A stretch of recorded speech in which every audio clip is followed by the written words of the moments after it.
You've got ideas, you've got ambition, you've got no time, or so you think. I'm Marissa Lonick, and I help busy moms with big dreams and no time. Join me each week as I dive into time management strategies, goal setting and achieving framework, and inspiring guests who are juggling mom life, work life, fill in the blank life. Dreams don't work unless you do, and just because you're a mom doesn't mean you can't still make it happen, whatever it means to you. Welcome to the Mama Work It podcast.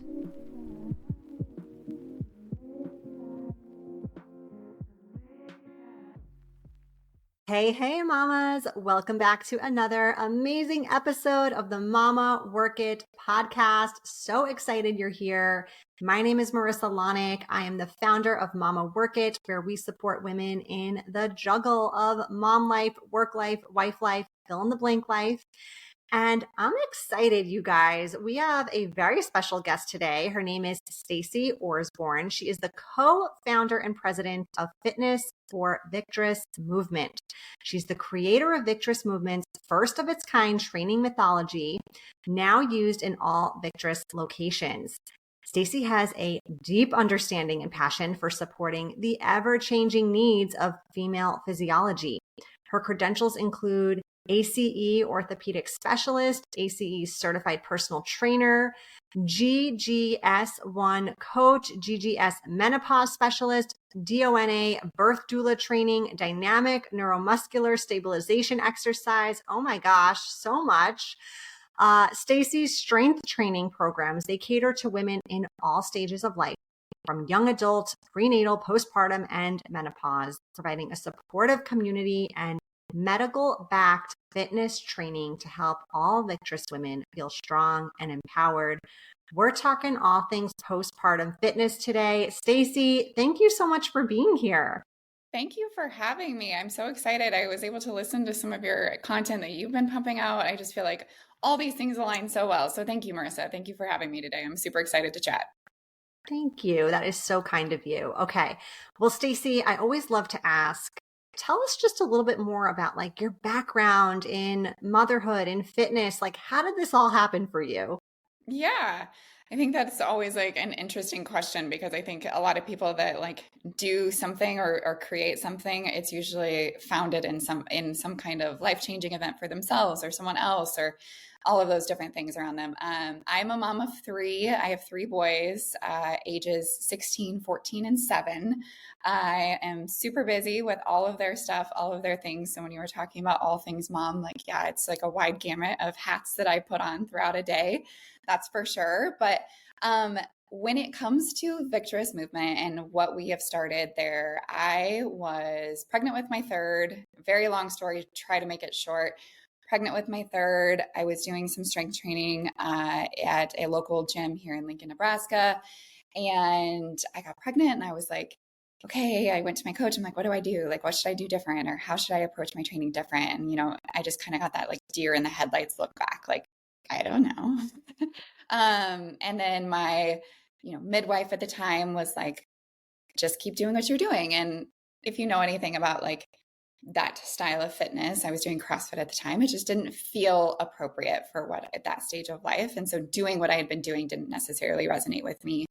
I'm very intuitive in regards to like the way that I move my body and what I feel like my body needs from day to day. And that just did not align really well with what I felt like was best for me at that stage of life. So I really dove into all the things, tried to learn as much as possible for myself, for my birth, for my recovery, for my postpartum journey, which we'll talk about, I'm sure, more in depth. But that's where it started. And then after going through that experience with so much more intention and so much more focus, I just felt like a different person. I felt like the other side of that experience opened up so many doors for me personally, from the way that I felt about my self-confidence, from the way I felt about my own autonomy, my ability to advocate for myself, my ability to do hard things. Like all of these things just really transformed me. And I was like, well, if I could pass this on to like one more woman, just even one more woman, I feel like that would make a difference. Like, I think that so many things in our lives could be changed by feeling those sense of empowerment that that experience and movement, intentional movement has given me. And so that's where it started. I met my business partner. She was one of my clients, and we started this thing, and she does the business and I've done the fitness. And now we've got we're set to open 5 locations here by the end of the year. So yeah, we're excited. Wow. Yeah. Love that. I'm curious, was fitness always a part of your life, even before this story that you shared, or, had this evolved or changed during that season?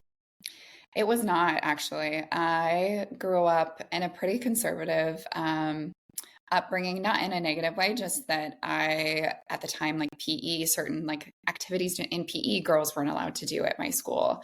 There was just like a little bit of like an umbrella of like how much girls could really participate in. And it just wasn't really a big value, in my upbringing in regards to like movement, and health was always there. My dad was always active my whole life, but I never felt like it was like an integral part of my life, until actually I was going through a divorce at the age of 23, and I started running, and that was like kind of my outlet and processing emotions and stress and like all of those things. And that's really where I fell in love with movement. Was I realized like I could process and feel and experience emotions in my life, and have this kind of like mind body connection through movement. So it really wasn't until I was in my like mid 20s, early 20s, is when I actually got more into movement and the benefits of that. And you were already a mom at that time? Yeah. Okay. Yeah. I was already a mom of 2. I had my first when I was 21, and I had my second when I was 23. So yeah, I was already Yeah. a mom. I'm glad I asked that, because sometimes we look at people in the fitness world, and if we're not particularly, like, if we don't think of ourselves as athletic or someone who, has an identity in exercise or fitness, we tend to look at people like you who are doing all these incredible things, have all these incredible certifications, and we're like, well, that's just not me. Like, I couldn't do that. But I love hearing that story, because that wasn't always you. Like, you No. really, this evolved for you, and in like past the time where you had become a mom, not even prior to motherhood. So I'm so glad I asked that. And thank you for sharing with us. Yeah. Yeah. I think, movement the birth of my third son is actually what triggered even more of that leaning into that process too. So, yeah, I think the limiting belief of like, this is the way I am for the rest of my life or whatever it may be, as moms, I think it's easy to get trapped in that. But if you allow sometimes like the process of giving birth and being a mom to help transform you too, I think that you can see some huge changes in your life. Beautiful. Yeah. So let's talk about like the postpartum period. There's Hmm. there's still this thing out there of snapback culture.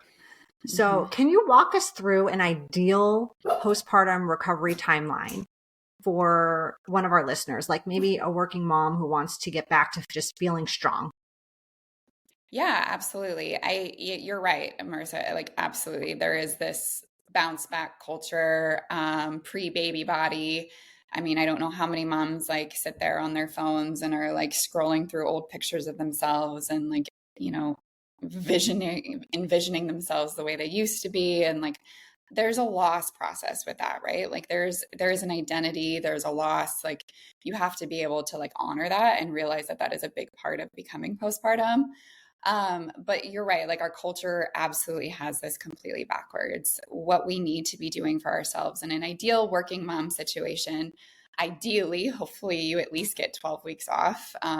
That might look more like 6 weeks, depending on the situation, depending on, your employer and all of those things, which hopefully changes sometime in the future. But at 2 weeks, I say like laying in. So from birth to 2 weeks, like we're going to just like sit on the couch, snuggle your baby, um, do skin to skin. Hopefully, you have people in your corner that can show up with food and nourishment and love and support and sleep, and all of those things are things that we need to be focused on in those first 2 weeks.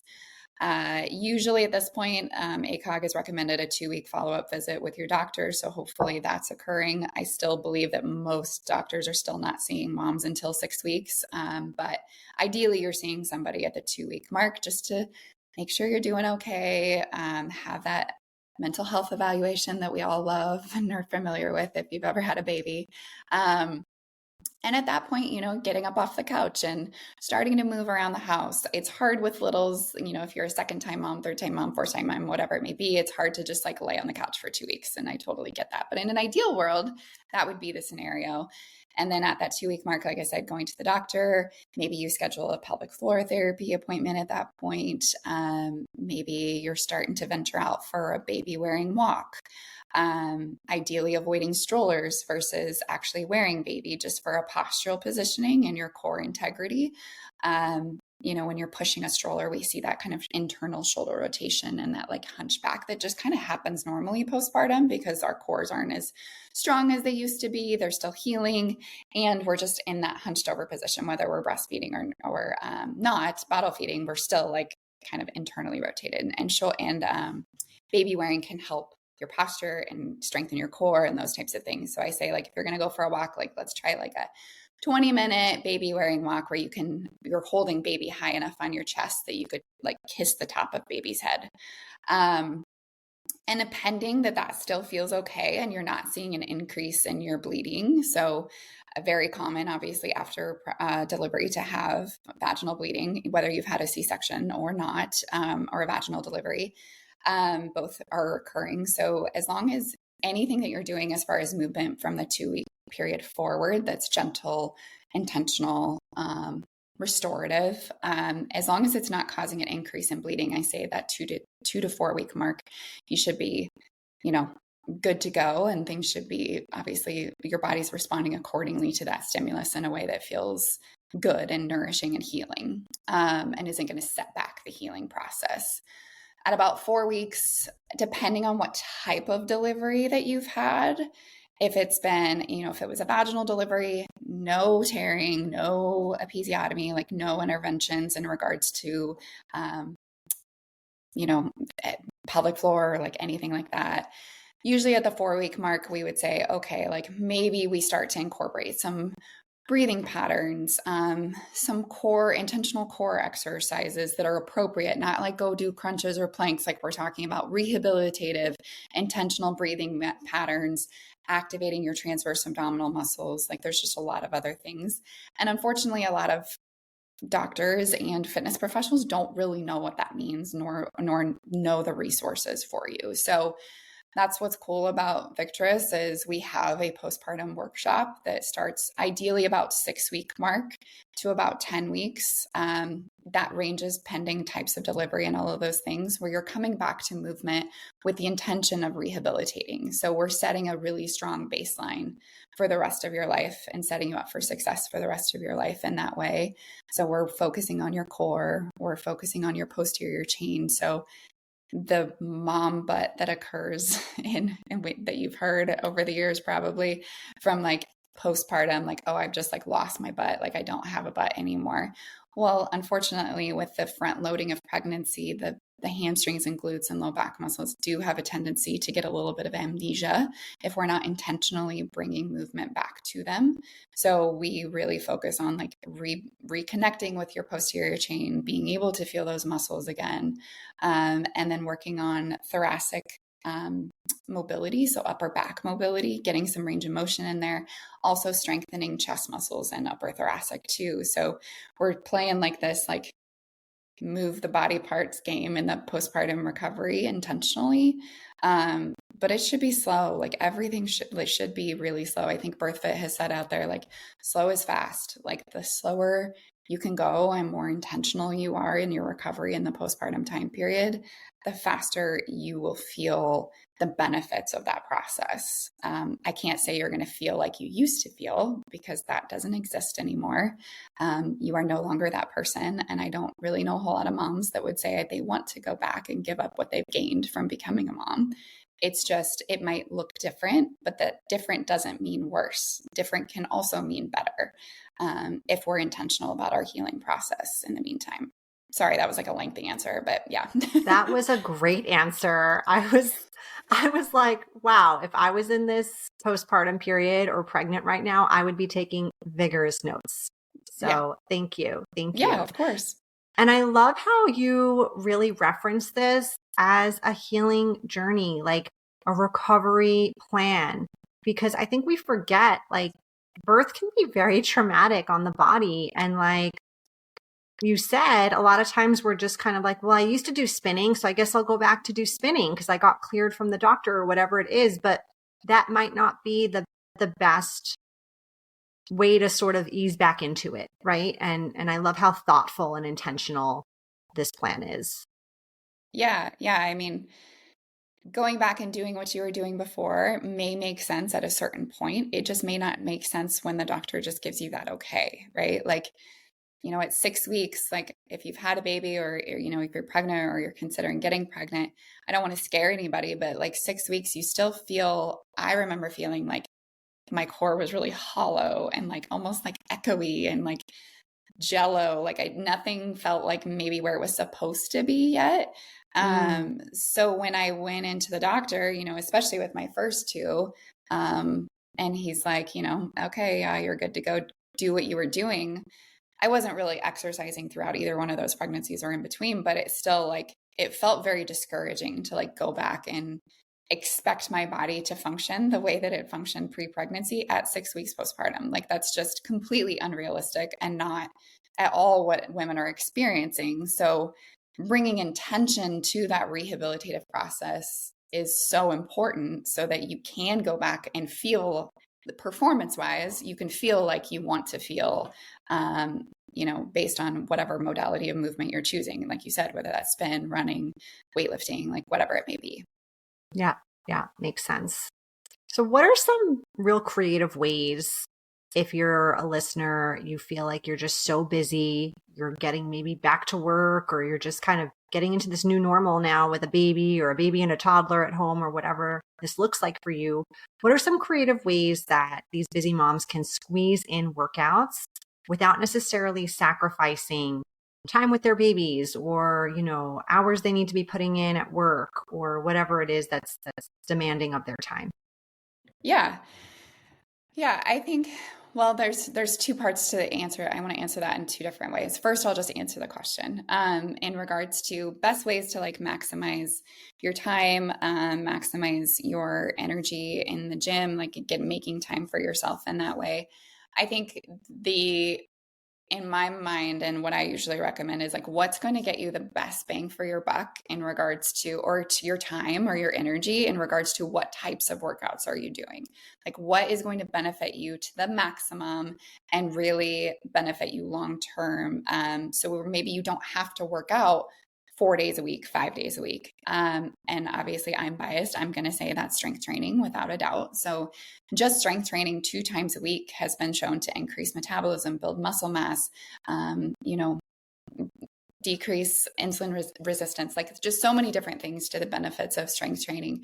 So if you're able to go in and do 2 good, solid, intentional, appropriate strength training sessions, that's the equivalent of like doing potentially 4 or 5, maybe like moderate intensity workouts. So, setting aside 2 days of your week where you could get an hour to an hour and 15 minutes, maybe at a gym where you can do some intentional strength training, I think is probably one of the best ways that you can benefit yourself long term. And then just walks, right? Like we can always take our kids on walks with us. We can always set aside time, give yourself permission to set aside time to go on a walk by yourself or whatever it may be.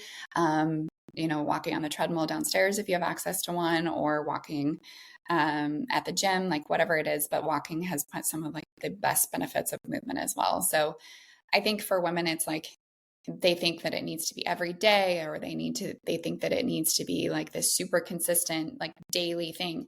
Do I move daily? Yes. But my type of movement looks different day to day. Sometimes that's yoga, sometimes that's walking, but strength training is absolutely where I'm going to invest my time and energy to make sure that I'm reaping the benefits of my goals and what I want for my life moving forward. So that's first answer to that question. The second answer to that would be, we have a lot of women that come in the gym and say like, I'm doing this for my kids. Like, I want my kids to see me working out. I want my kids to see the benefits of exercise for myself, or I want to be around when I have my grandkids, or just like all of these external motivators attached to our identity as moms, or are attached to our identity as being better people for our children. And I like that. I like whatever gets you in the door, whatever gets you moving. But I think that at a certain point, we have to start to hold ourselves accountable to the fact that, like, we can do movement and we can take the time to take care of ourselves and exercise just because we deserve that. Like, we deserve to be able to take care of our bodies, not for anybody else, not for anything else but ourselves. And prioritizing ourselves in that way can feel selfish, and feel very blasphemous, I think, in so many different ways. But really, truly, I think it's how we show up as the best version of ourselves when we start to give ourselves permission to take care of ourselves only for ourselves. So that's my soapbox, like, additional answer to that question. Yeah. Thank you for saying it. I think there's not enough times we don't need to hear that. Like, if you told me that every single day, I'd still soak it all in, because it's tough, and being a mom is tough, and we don't always do that. I mean, I always say, like, we tend to put ourselves last on the to-do list, and what happens to the last thing on your to-do list? Like, it doesn't get done. Right. So I think we need those consistent reminders. And you're right. Like, if doing it for them, doing it for any other reason is going to get you in the door, great. But it's important to come to that realization as well, that, like, we're worthy of this, we deserve it. And showing up as your best self, like, is a blessing for you and for everyone around you. Absolutely. Absolutely. I could preach that all day. Yeah. So let's talk a little bit about, like, the goal side of this now. So how do you feel like setting fitness goals postpartum? How do you feel like that can help a working mom specifically achieve, personal, professional success? Like, how does it correlate to other goals in their lives? Yeah, I love that question. I think that, something that we notice in the gym is consistent strength training. I'm going to use strength training as an example, but whether that's training for a race or training for, a triathlon or whatever it may be, this still translates. Like, when you consistently show up for yourself and you start to see progress, you start to see whether that's external progress, meaning, your pants are fitting better or whatever it may be. For us in the gym, it's, like, I'm squatting way more than I used to be able to squat. Like, like, we're doing test week and I just PR'd my deadlift by 10 pounds, or I just PR'd my bench press by 10 pounds. Like, that feeling of, like, whoa, like, I did that. Like, I'm getting stronger. Really does translate into everything else in your life. It's like, I use the analogy of, like, like, now we get to open the pickle jar on our own. We don't need help for that. Like, we don't need help putting our suitcase in the overhead bin. We can walk in our boss's office and have a tough conversation because I know how physically strong I am. I can lean into my emotions. I can start my own business. I can do all of these other things when I realize what I am physically capable of. It's just that gateway that starts to, like, translate differently. Maybe we've seen women start their own businesses. We've seen women, leave toxic relationships, like, all of those things. It's not necessarily even the outcome itself. It's that they've bought into themselves consistently. And all of a sudden there's, like, a tangible result to that, like something that they can actually see, feel, breathe, touch, like, experience. And now, they have truly, like, changed themselves, like, deeply on, like, a DNA biological level, and realized what they're capable of. Like, for me personally, like, the thing I relate to most in that experience is birth. Like, when I gave birth to my third son naturally, like, without medication, like, it was, like, biologically changing. Like, I became a completely different person because I know what I'm capable of now. So, yeah, it just has so many different benefits and translations. God, I love that so much. I got so many full body chills when you were telling me all those examples. And I agree. When I developed the journal planner a few years ago, Word to Your Mother, I made sure that each and every day there was an area where you needed to focus on your physical, mental, and emotional well-being. Like, what are three things you've done to hit all those check marks, right? And when you were saying that, I think it's so true. Like, these things all correlate with each other. When you feel your best, you do your best. Like, you're more confident, you're more motivated, you're more productive in all these spaces. And I think this trifecta, in my opinion, I mean, I know that maybe the physical needs to lead, but the trifecta of the three is like unstoppable. And I don't know if necessarily the physical always has to lead. I think that whatever works for you, whatever gets you, if having that emotional space is what's going to motivate you to move physically, we just know, like, historically speaking, like, movement has profound emotional and mental benefits, right? Like, even in ancient times, like, the act of moving our body in a way was like something, the way that we celebrated, the way that we experience God, the way that we experience like all of these things was through movement. And so it usually starts to like translate into like that emotional and mental spaces. But yeah, like I think that whatever helps you. But I agree that like that trifecta is so important, and they all like help each other and need to help each other. And when one is out of balance, they're all kind of out of balance. Yeah, so true. All right, Stacy, we're going to pop into our lightning round in a sec. But before we do, any final words you want to share with our listeners, especially those who find themselves maybe in a season of motherhood where like they'd really like to prioritize their fitness, but they're finding it so challenging to do so?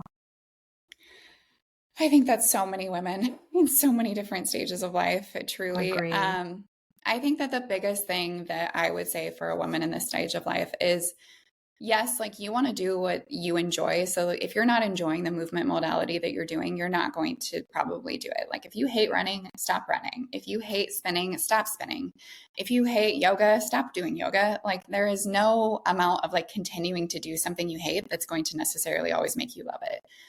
So that's the first thing I would say. The second thing I would say is just being in a place mentally and emotionally where you can really lean into what does my body need? What do I need? And finding fitness professionals and resources that are going to intentionally guide you in a way that will match your physiology. So what I mean by that is the way you exercise in perimenopause and menopause should look different than the way that you exercise in your 20s. The way that you exercise while you're pregnant should look different than the way you exercise when you're postpartum. The way you exercise as an athlete should look different than just your everyday like weekend warrior, weekly worker outer. So being able to, I think, know that when you're showing up for the gym, that you're maximizing, obviously, like we talked about the strength training process, but you're maximizing your physiology with the stimulus that you're doing and feeling supported by the stimulus that you're doing, meaning like it matches and it's going to gain the results in the more efficient and supportive way. It's not going to wreck my hormones in the future. It's not going to, decrease my muscle stores. It's not going to cause any like hip or knee issues in the future. I think that that's probably like one of the best ways that you can know and really invest in yourself in a way that like it's not a punishment. It's a training opportunity to support you as a unique individual and as a unique woman. And I think that just makes it easier to show up. It just makes it easier to continue to show up for yourself in that way. Makes a lot of sense. Thank you. Yeah. All right. Are you ready for this? Just some Okay, I'm random ready. fun questions. I'm Okay, ready. here we go. What is your guilty pleasure TV show? Currently, it's Grey's Anatomy. Yeah, it's a good one. Yep. Yeah. What if you could go on vacation tomorrow anywhere in the world? Where would it be and why? Ooh, I would go to anywhere in Europe. I'm going to say Rome. Or just anywhere in that area. I'm a huge historical nerd. So I would say anything in that area where I could see like all the things and where people used to live and all that. Yeah, Rome is like probably my favorite city in the whole world. It is so Really? magical. Yeah. Oh, I just think to see the Colosseum and like see all, like, I just think it would be absolutely incredible. I've never been, so Yeah. Yeah, it is. If you could only eat one food for the rest of your life, what would it be? Calories don't count. bread, all the bread, anything bread. Such a good answer. All Yep. right. Finally, what is something most people don't know about you? Oh, something is, I feel like this is a question that people ask all the time, and then I'm always like, I don't know. I feel like I'm an open book. Okay, I lived in Toronto, Canada for 2 years. So I have experienced like multicultural living. I know Canada is a little bit close to the US, but yeah, I lived in Toronto, Canada for 2 years when I was younger, and it was an amazing experience. It's a cool city. Absolutely recommend it. Very cool. Yeah. All right. Well, before we wrap up officially, please tell our listeners where they can find you, learn more about Victress Movement. Yeah, absolutely. Thank you again for having me. Victress is, like I said, we were founded in Lincoln, Nebraska. So we have a local location here, but we are expanding nationwide currently. So you can find us at victressmovement.com. MVMT is the movement side. So Victress, VICTRESS, MVMT.com, as well as Victress Movement on Instagram. I believe there's a TikTok out there. I know there's Facebook for sure too. But again, Victress MVMT on Instagram. And then really, like, you can find me at Coach Stacy MVMT as well. Stacy is STACY. And then our local location here in Lincoln, that's definitely our most robust social media content platform. And that is Victress LNK. So N is in Nancy, K, for Lincoln, Nebraska. Awesome. Well, Stacy, thank you so much. This was super helpful, super informative, and I know it is going to be very impactful for our listeners, especially the mamas who are expecting or who are in that postpartum season right now. Yes. Well, thank you for having me. And if for anybody in that stage of life, just hold on. Just hold on. It does get better, but honor the process. That's for sure.